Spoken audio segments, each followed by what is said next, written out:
Locate centre of a given circle. किसी given circle का centre कैसे लोकेट करते हैं ये आज हम सीखेंगे। मिसाल के तौर पे ये एक सर्कल गिवन है। अब इस सर्कल का हमें सेंटर नहीं मालूम तो इसको प्रैक्टिकली कैसे फाइंड करेंगे। तो सबसे पहले इस सर्कल के ऊपर हम दो कॉर्ड्स ड्रॉ करेंगे किसी भी डायरेक्शन में।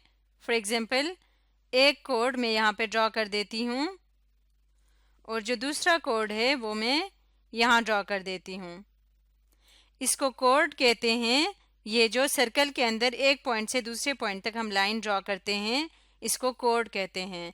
तो टू कॉर्ड्स ड्रॉ करते हैं। इस कॉर्ड को नाम दे देते हैं ए बी और इसको नाम दे देते हैं सी डी। इसके बाद इसको हम स्टेप्स ऑफ कंस्ट्रक्शन में लिख लेते हैं।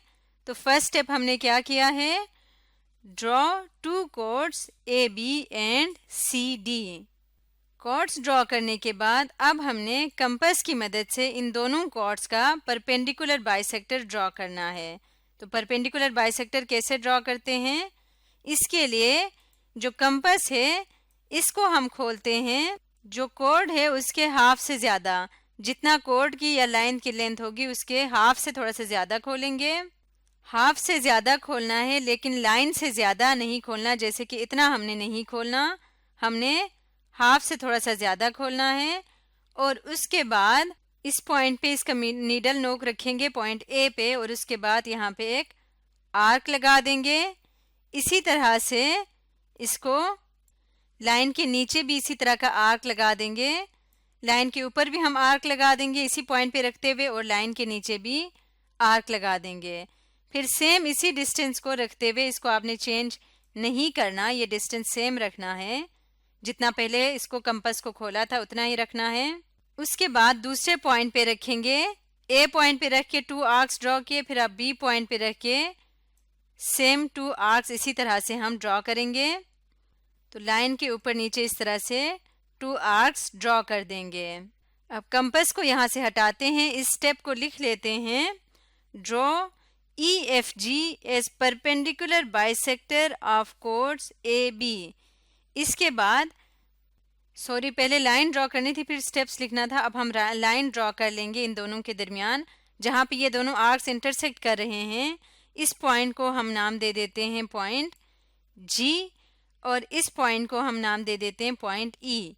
तो जी और ई से गुजरती हुई हम एक लाइन ड्रॉ करेंगे जो कि इस कॉर्ड का परपेंडिकुलर बाइसेक्टर होगा और जिस पॉइंट पे ये कॉर्ड को इंटरसेक्ट करेगा उसको हम नाम दे देते हैं एफ। तो स्टेप हमने क्या लिखा है, draw E F G as perpendicular bisector of chord A B. Chord C D के लिए भी सेम यही काम हम रिपीट करेंगे। अगेन हम यहाँ पे कंपास को एक पॉइंट पे ले आते हैं, फॉर एग्जांपल सी पॉइंट पे रखते हैं और इसको ओपन करेंगे हाफ से थोड़ा सा ज़्यादा इस तरह से। इसके बाद हम लाइन के ऊपर नीचे सेम इसी तरह से जैसे पीछे किया है आर्क्स लगाएंगे और दूसरे पॉइंट पे रख के हम सेम इसी प्रोसीजर को रिपीट करेंगे इस पॉइंट पे भी रख के। तो इस तरह से ये दोनों आर्क्स जो है वो एक दूसरे को इस पॉइंट पे इंटरसेक्ट करते हैं। इस पॉइंट को हम नाम दे देते हैं आर और इसी तरह से इस पॉइंट को हम नाम दे देते हैं पी। तो आर और पी को ज्वाइन करते हुए हमने एक लाइन ड्रॉ करनी है। तो स्केल की मदद से इन दोनों पॉइंट्स को आपस में ज्वाइन कर लेते हैं और यहाँ पे कॉर्ड को जिस पॉइंट पे वो इंटरसेक्ट कर रहे हैं इस पॉइंट को हम नाम दे देते हैं क्यू।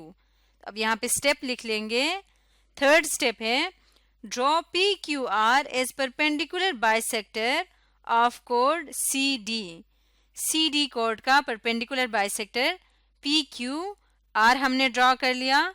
अब दोनों परपेंडिकुलर बाइसेक्टर्स जिस पॉइंट पे एक दूसरे को इंटरसेक्ट कर रहे हैं उस पॉइंट को, जो कि ये वाला पॉइंट है, हम ओ नाम दे देते हैं। तो ओ क्या होगा, इस सर्कल का सेंटर होगा। तो लास्ट स्टेप हम लिखते हैं, perpendicular bisectors E F G and P Q R intersect each other at O. O is the centre of the circle. तो इस तरीके से हम किसी भी गिवन सर्कल का जिसका सेंटर नहीं दिया हुआ हो उसको हम लोकेट कर सकते हैं। आज की वीडियो में हमने सीखा to locate the centre of a given circle.